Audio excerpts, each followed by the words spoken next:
Welcome back, everyone. I'm the Bad Luck Gamer, and we're back with probably one of the most hotly demanded archetypes in the game. Today, we're going to be talking about the Lich dedication. This was going to be a very interesting one because while genuinely I do like the Lich dedication and how it functions, all that kind of stuff, I will give the caveat that it is not exactly like how the Lich normally works. Obviously, for the sake of, maintain maintaining a level of balance for the players is something that had to be designed more or less to be balanced, but it's actually really strong.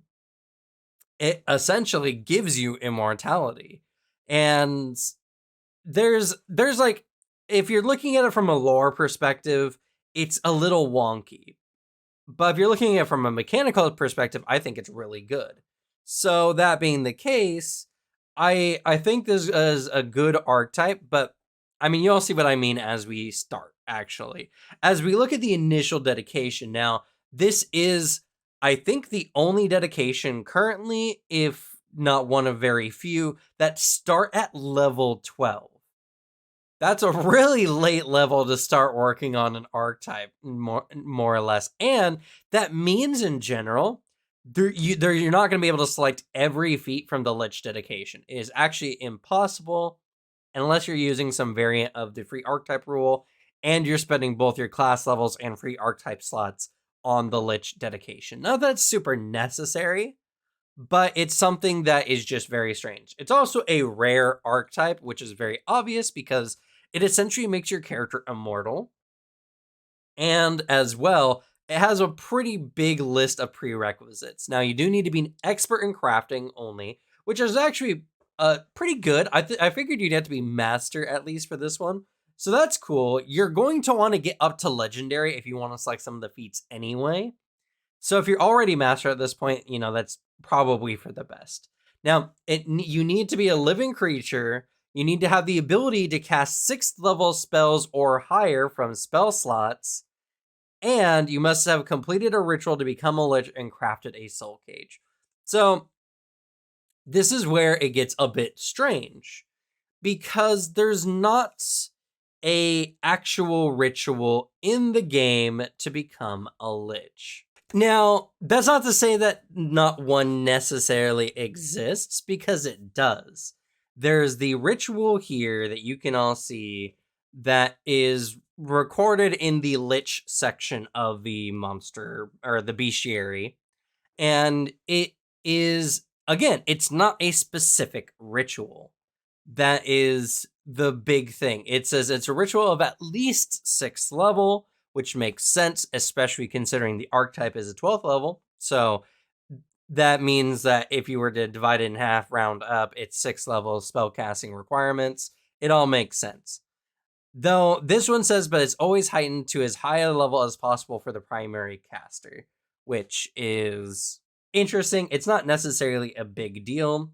Now, it does require that you have some kind of spell casting skill, and the caster must be a master in that skill to attempt this in the first place. Secondary casters are not required for the ritual, but before the ritual, you must craft a soul cage, which is also a rare item, and getting the blueprint for would be somewhat difficult to achieve. And it must be worth a cost of 100 gold pieces per level of the caster. Now, they do mention that there's actually a difference between the two. As you can see in this box here, it says the soul cage for the Lich archetype is very similar to the Lich soul cage from the Pathfinder bestiary, but has a few modifications to cover situations that might come into play.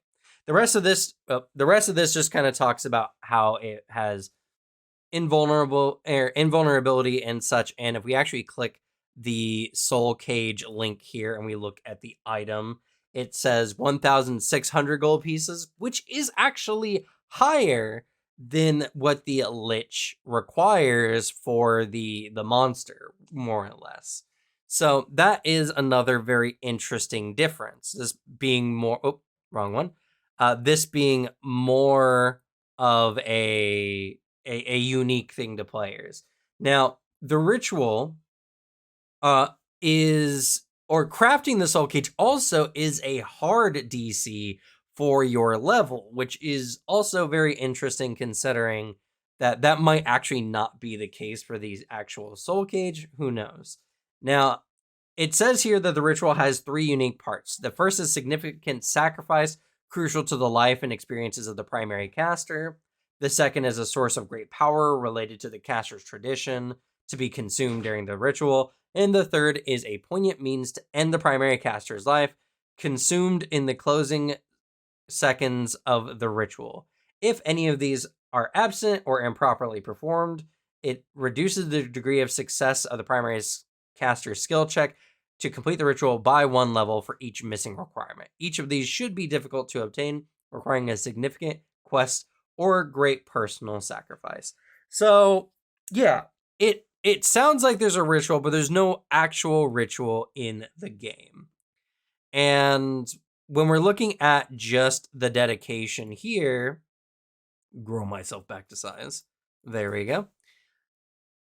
It is strange. You know, this is an archetype, it's a rare archetype. It should be some kind of narrative thing. I this is something that is, I think, fine in general. If a character starts working on their ritual from like level 6 to this point, 6 whole levels in the game, it might be a lot, it might not, just because of how Pathfinder does experience, but that could be a reasonable time for the journey. And honestly, becoming a Lich is not as powerful as one might think. Now, doing the ritual and doing all this, the biggest thing is you gain access to the soul cage. And when you die, your soul cage rebuilds your body. And I believe if we look at the soul cage here, it will rebuild your body in 1d10 days that you can see right here. And as well, the soul cage itself has a hardness of 9 and 36 HP. So if it's ever attacked, that's what you're going to utilize. It is an object rarely more than a light bulk, so it's easy to hide.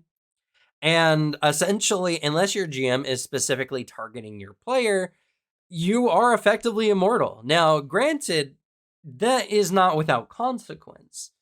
Dying for any number of days could potentially cause narrative problems. This is actually one thing I like about the Lich, is because it's a D10 days, I actually think it should be longer than that, but because it's a D10 days, it means that whatever is happening, if there's any kind of time crunch or crisis, your character is just going to be gone, more likely, unless you get really lucky and roll like a 1 on a D10, which is not impossible, of course. It's a 10% chance, but still. So it's immortality, but with a pretty reasonable cost. And honestly, it's a level of immortality that most players technically would have access to anyway.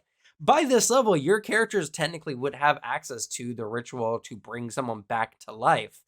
And, you know, I mean, it's something that, like, death in TTRPGs, especially ones that have resurrection like rituals, is as punishing as the group wants.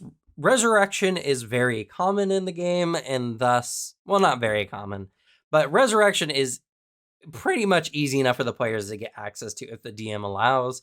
And the same goes for being a Lich, honestly. And the Lich is technically more difficult because I believe the ritual for resurrecting someone is actually only uncommon in rarity. So yeah, this is something that I don't really have an actual problem with this particular one, especially because unlike some of the level 20 feats that give characters essentially immortality, this one actually is stoppable and can be utilized for narrative purposes. Other types of or like infinite life or indefinite life are kind of much more difficult to deal with. So the Lich is actually not that bad. Now, in addition to this, you also get access to the basic undead benefits, which we'll take a look at here. Now, if you looked at my other videos before, you'll know that I talked about some of these benefits, and I think for the Lich, these make actually some of the most sense. Because the Lich, when you first make the ritual, your character it becomes undead because obviously you need to end your life to become a Lich, but you're still kind of in that phase of like decomposition where you are not necessarily completely an undead. You're not like a skeleton who some of these things like poison, for instance, would affect, or the ghost, which was particularly weird. So a lot of these you can make a lot more justification for. So you learn Necrol, you have low light vision, or you gain dark vision. If you already had low light vision, you gain, which will become void healing, which anytime you receive void damage, or you can't receive void damage, you become immune to it. And if you get, you can also be healed by void healing effects. Similarly, you can't benefit from positive healing, which is going to become vitality healing, and you can be damaged by vitality damaging effects. So you essentially become an undead. Now, you also gain negative survival, which I don't know if this one necessarily is going to change the name of. It might change to void survival, who knows? Unlike, it's essentially if you drop to 0 hit points, you're not just destroyed like many undead are. Yada yada. You pretty much just act like a player character when you go to 0 hit points, as per normal. Now, you do gain an immunity to death effects, and this does prevent you from just automatically being killed. Though you only become immune to instant death effects, you do not become completely immune to spells that have the death trait. So, for instance, Phantasmal Killer, which can kill you, you actually still can't take the mental damage and become frightened. You just can't instantly die from it. Now, you do gain a bonus to disease and poison checks, plus one circumstance to your saving throws against them. I complained about this in Ghost, at least for the corporeal undead, like the Lich, especially the Lich because they're very recently dead. I can justify this more. They still have bodies that can be affected, and so I have no problem with this. And then undead hunger. You have some kind of hunger for another thing. Who knows what it is for a Lich? It could be magic. You might need to siphon magical energy. This one is not very well explained for the undead. The benefits is that you don't suffer from normal hunger and thirst, and while you don't sleep, you go into this kind of torpor state for 4 hours to recuperate. So essentially you have like the elven feature of meditation where you just sleep for only 4 hours. A pretty honestly good benefit. All right, and that is about it. Now, I know that took a lot of time just talking about the dedication, but we also had to go into what the soul cage, what the ritual is, and all kinds of stuff. The rest of the dedication is actually pretty straightforward. But before we get to the rest of the dedication, if you like this kind of content, please remember to leave at least a like so other people have a higher chance of seeing this. And as well, subscribe if you want to see more videos like this. There is no channel on YouTube currently that has as many archetype videos as I do. Plus, I do weekly builds. I do a daily or a weekly talk on the channel. We have live plays, and I talk about other TTRPGs as well. So if you want to get more invested in TTRPGs, this is the channel to be on. But let's go ahead and continue on with the Lich dedication. All right, next is Drain Soul Cage. This is for wizard liches, as wizards are the only class that gain access to Drain Bonded item, or at least at this time. So that being the case, this is for a wizard lich specifically. Now, the benefit is actually really cool. You make your soul cage into your bonded item, and you don't need to actually have your soul cage with you to get the benefits of this, which is really good. You can just drop your soul cage down into a deep dark hole and bury it so no one can find it and get pretty much permanent access to this feature, which is really cool. Now, once per day when you use the Drain Bonded item, you can choose any spell from your spellbook that you know, even if you haven't prepared it or cast it that day. An insanely powerful benefit, though you can access it only once per day. This is honestly not as powerful as it seems, as there are a lot of other kind of archetypes that give you a bunch of spells per day. The benefit is this one is just way more flexible than those, and it's only for one spell that you can cast a day. Now, if you are like the Universalist Wizard, which I don't know is going to become a thing. So with the remaster, this is something I don't know, and I might need to make an addendum or I'll mention it in the wizard feature, but no matter the case, it really doesn't matter for this particular feat, because if you're like a universalist wizard who can get multiple drain bonded items per day per spell level, this one actually only works or once per day. So you can only use this once per day, even if you have multiple drain bonded items you can do in a single day. A very powerful effect and a really good one. Honestly, if you're a wizard, there's no reason not to take this. This gives you essentially the ability, as long as you're missing a spell slot, to just use any spell from your spell book, which is insanely powerful. Next up is Enshroud Soul Cage. This one essentially just makes your soul cage permanently under the effects of magic aura and non-detection spells. The magic aura makes your item look like a non-magical item, and this effect has an unlimited duration that it's automatically heightened to half your level, and you use your spell DC against any attempt to counteract the spell, or this feature. This just makes it easier for anyone who is magically capable of detecting your soul cage. You don't need to worry more often than not, unless you're coming across characters who are honestly probably even more significantly powerful than you. And even then, this is late game. You can see up here, level 14 for these feats, meaning that there's not many characters that are going to be able to detect your item, but if they do, they still need to beat your spell DC. And because you're probably a primary spellcaster, that's going to be pretty high. So overall, this is pretty good. Oh, it also gives you the benefit of if your soul cage is ever damaged, you're instantly made aware. So yeah, and again, you don't need the soul cage on you to get the benefits of this one. So again, you can just make your soul cage, or at least appear like a normal stone, if of course you've managed to do so. Obviously, soul cages are well crafted items, but if you hide it in something, it becomes much more difficult to detect, which is kind of the point of soul cages, honestly. All right, next up is Hand of the Lich, a very interesting one, and honestly one that's only really good if you're playing a Magus. Now, Hand of the Lich does a couple of things. First of all, you get advanced undead benefits, which we'll go and check out over here. So not quite as many as the basics, but it's upgrades. You gain dark vision if you didn't already have it. Your bonus against disease and poison increases to +2. You also gain a poison damage resistance equal to half your level. And you gain a +1 circumstance bonus to saving throws against any kind of paralysis or sleep effects that you can see up above my head here. Overall, it's okay. There's nothing super great about it. It's not the main reason why we're selecting this feat. The main reason why you would select this feat is because your fists automatically upgrade from a D4 to a D6. They gain void damage instead of bludgeoning damage, and they also lose the non-lethal trait, but they are considered magical. Now, if you critically strike with your fists, you automatically essentially get the brawling. Like, this is really silly, but if you don't have critical specialization for unarmed strikes, you technically automatically get it for Hand of the Lich, which is kind of nice if you're playing something like a Magus who can hit really well and has a high chance of critting.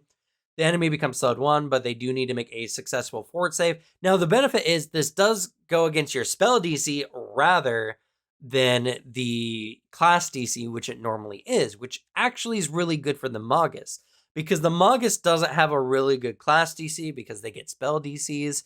So this is actually solid if you're playing an unarmed Magus of any kind. Now, this does count as a critical specialization effect and does not stack with other critical specialization effects, just so you know. Overall, a not bad feat, but honestly, I can only really see like a Magus taking this, or if you're doing a bunch of like multi-class archetyping shenanigans and you gain, the ability to become a Lich and you want to do this kind of thing, sure. But like I said, this is only really good if you're like playing a Magus who wants to become a Lich, in my opinion anyway. All right, next up is Magic Sense. This is essentially the same as most magic casters that gain access to this one.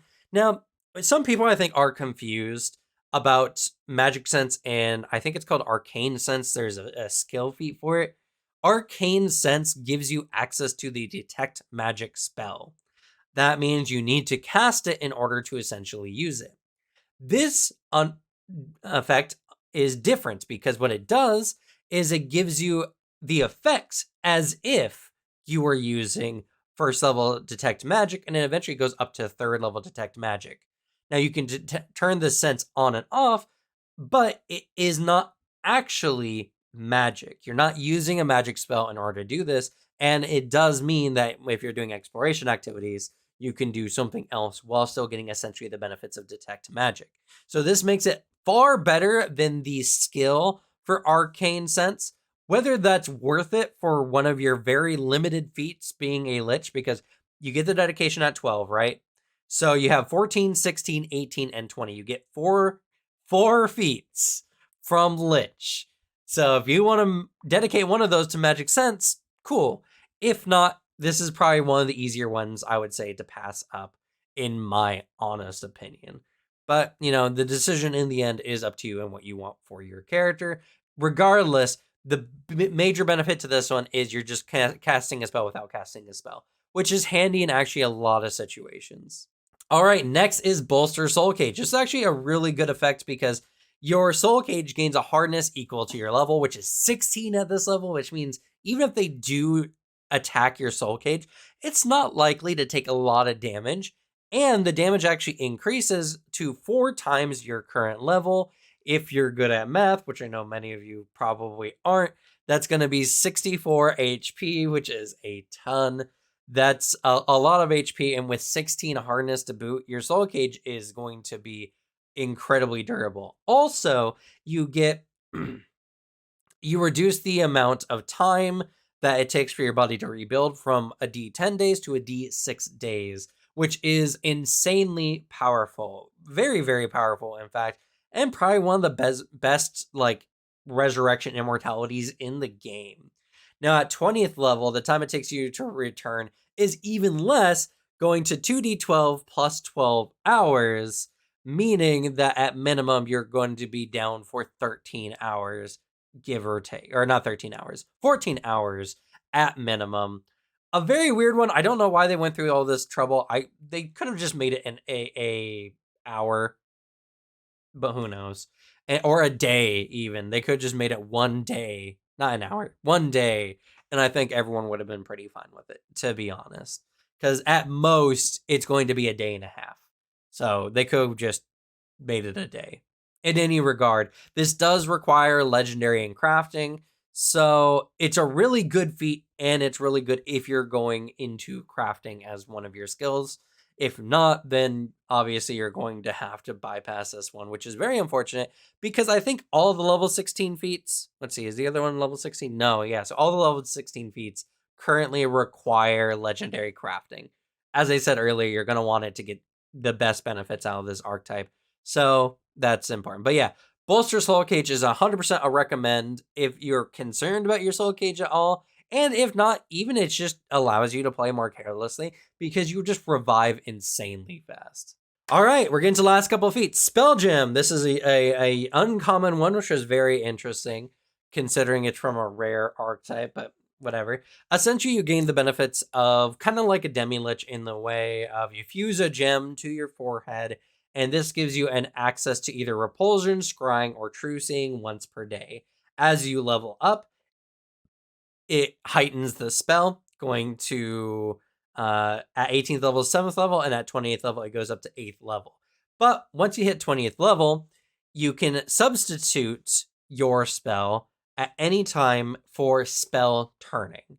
Now, this is only once per day, so this is just an extra benefit. It does require legendary crafting, so, it depends on what your priorities are. This can be good. True Seeing is always a really solid spell to have on hand. Repulsion is also just really good for defensive purposes, but you're a lich, you're going to come back quickly anyway, so you might not even care about that. Scrying could also be potentially really good, depending on the kind of campaign you are.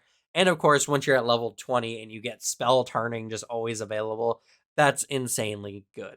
So Spell Gem, I think, genuinely is a really good feat. And at level 18, the final feat, which I think is strange that there's not actually a level 20 feat in this archetype, all things considered, but oh well. Anyway, at level 18, you can select Frightful Aura, which essentially gives you the Frightful Aura effect that dragons typically have.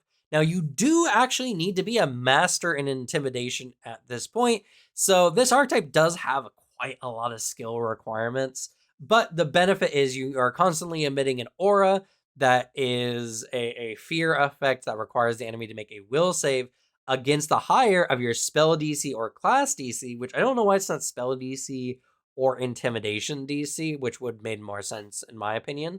And obviously, you're going to be some kind of spellcaster anyway, so your spell DC is probably just going to be your highest one at this point. Regardless, same effects for Frightful Aura. If the creature succeeds, they're just immune to the effect for a minute. If they fail, they're frightened 1, and they still need to make a check on their next turn. And if they crit fail, they're frightened 2 and still need to make a check on their next turn. So insanely powerful, really good for suppressing enemies. And that is going to be it for the Lich archetype. I know this video ran a bit longer than I would have liked, considering the overall size of the archetype itself. But, there are some complications that come with this one. And I just want to make sure that if you're interested in the Lich archetype, you know at least the general basics of what you need to do. Now, obviously, if you want to become a Lich, this is a discussion between you and your GM. So you need to decide, and your GM needs to decide if this is good. But I would bring up the point that being a Lich is not much different than just having access to the revive ritual anyway. And it's a narrative thing. You can make a narrative of becoming a Lich, which honestly makes it better in my eyes than even the revive ritual, just because you actually have some narrative for why your character is coming back and the story around that, and a weakness that prevents it, rather than just man, Jim died. Well, we better go to the church and have the high priest go and resurrect him because we're buddy with him. Death is a concept that is meant to be played with in narrative games. If you're wanting to play a more hardcore game, which I don't necessarily blame anyone for wanting to do, then you just don't allow a player to become a Lich. Plain and simple. If for some reason you are playing a hardcore game and a player completely justifiably becomes a Lich, then you really just can't complain. And that's the benefit the player gets, is their character is just less likely to die than others. There's so many good uses of the Lich archetype dedication. So if your GM is a little unconvinced, show them this video. I promise that if your GM just understands the things I'm saying, they're probably not going to be as hesitant. Granted, again, this does have a unknown ritual. Your character needs to be some kind of caster, and of course, it is all based on the game anyway. If the game's theme is that your characters can die, that makes the Lich dedication kind of contrary to the reason why you're playing the game in the first place. So, to each discretion their own, but from a pure power standpoint, legitimately, as late game as Lich is, it just gives you access to Immortality a little bit earlier than some other classes get access to, like 8 levels technically. And this one actually can be like disarmed, unlike a lot of other classes. So anyway, that's going to be it for me. Thank you all so much for watching. Good luck with your games. Leave the bad luck to me. And I'll see y'all next time. Bye.